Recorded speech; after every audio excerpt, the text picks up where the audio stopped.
Mga kaibigan, magandang araw po ng Sabado. No? Isa po sa mga pinaka nagtatrabaho talaga sa mga pagdinig dyan po sa Kongreso, particular dyan po sa Quadcom Committee, mga kaibigan. Tunay nga pong nakakahanga ang isang kagaya po ni Congressman Dan Fernandez, mga kaibigan, ng Laguna. So ito po, panoorin po natin ito na isa pong video mula po sa page ni Congressman Dan Fernandez, mga kaibigan.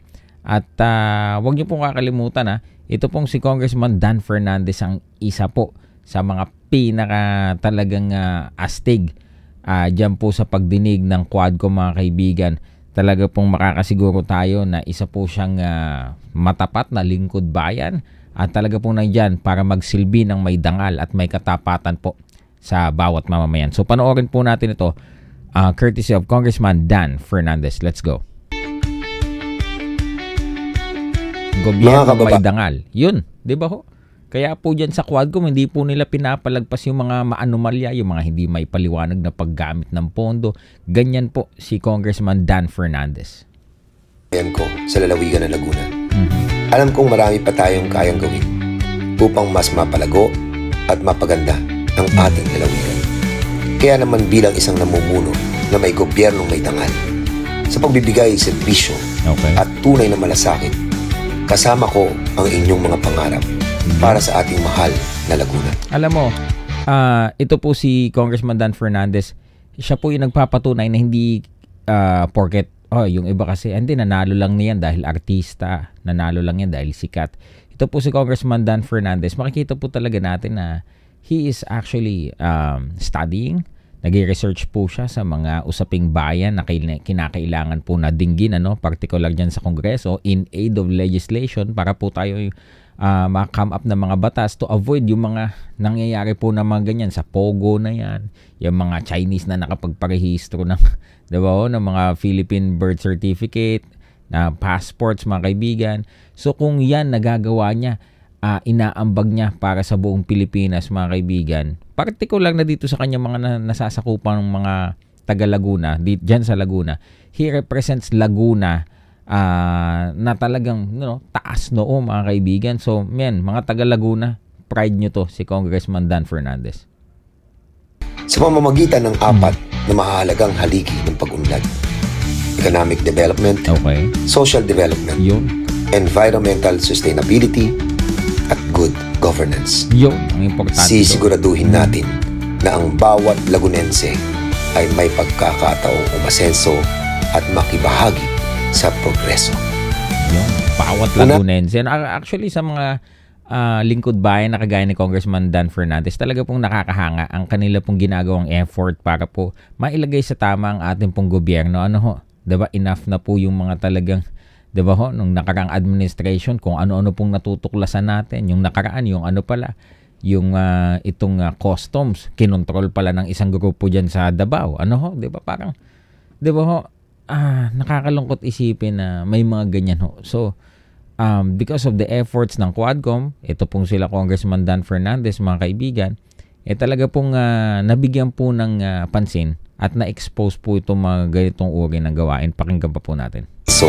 At makibahagi sa progreso. Unahin natin ang economic development.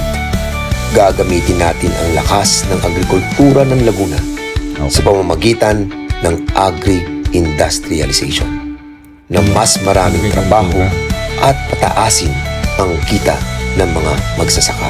Ang infrastruktura ng turismo. Mag-iimbes tayo sa mga ecotourism sites, cultural heritage spots, at transportasyon upang mas maraming turista ang lumagsa na magdadala ng kita at trabaho.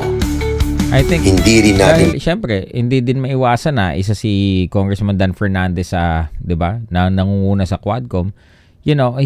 Sabi nga natin kanina, he represents Laguna very well, mga kaibigan, na Laguna is there to seek for the truth, mga kaibigan, at ay paglaban po ang katarungan dito po sa ating bayan.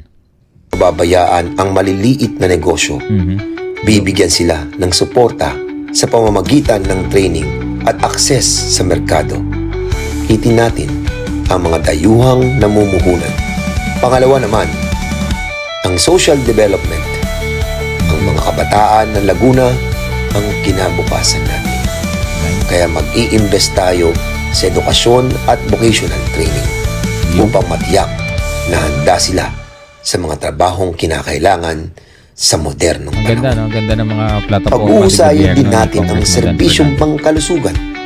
Palalawakin ang access sa healthcare. Klase ng dating artista na naging politiko na malaman yung mga sinasabi niya. Hindi yung iba kasi mga artistang politiko na naging politiko, mga kaibigan. Parang nagde-deliver lang sila ng script eh. Ito po hindi eh. And you can see that he really walks the talk.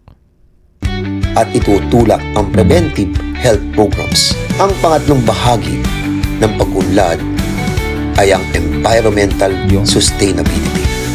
Kailangan natin pangalagaan ang kalikasan para sa mga susunod na henerasyon. Nakikita na natin yung resulta ng global warming, climate change. Importante talaga na let's go back to basics, no? Talagang kailangan natin yung alagaan ng ating mga kagubatan, magtanim ng mga puno, hindi ho ba? Isusulong din natin ang paggamit ng renewable energy tulad ng solar at wind power upang labanan ang pagbabago ng klima. At para sa mga kalamidad, palalakasin natin ang disaster preparedness kasabay ng pagbibigay solusyon sa kinakaharap nating pagbaha tuwing may kalamidad upang masigurong ligtas ang bawat pamilyang Lagunense. Isusulong din natin ang pagkakaroon ng matatag na good governance. Kasama ninyo akong magpapatupad ng transparency at pananagutan sa pamamahala. Sisiguraduhin natin na ang mga komunidad ay may boses sa mga desisyon na direktang nakakaapekto sa kanilang buhay. At magpapatupad tayo ng mahigpit na mga hakbang upang labanan ang korupsyon.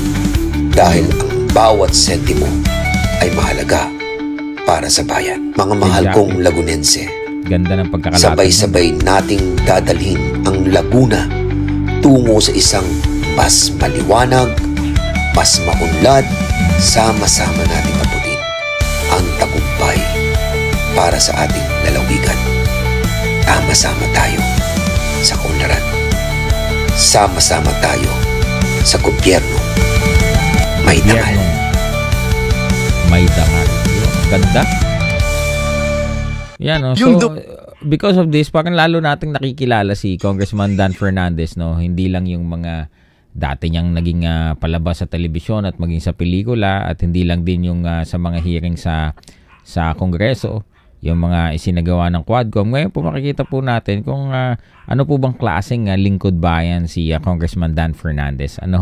At nakikita po natin na talagang may ayos, diba? May sistema, mga kaibigan, hindi ho yung puro lang daldal. May mga ganun kasi na puro daldal lang, dinadaan sa kapogian at dinadaan sa matatamis na salita. Si Congressman Dan Fernandez, I don't see him like that. Talagang nakikita naman natin dun pa lang sa Quadcom na talagang nagsusunog ng kilay yan at talagang handa sa bawat pagdinig. So yan, man, I think mga taga Laguna, I think you're lucky because you have this guy, Congressman Dan Fernandez. So comment down below what you guys think. Ako po si Silver Voice TV. Magandang araw po ng Sabado sa inyong lahat.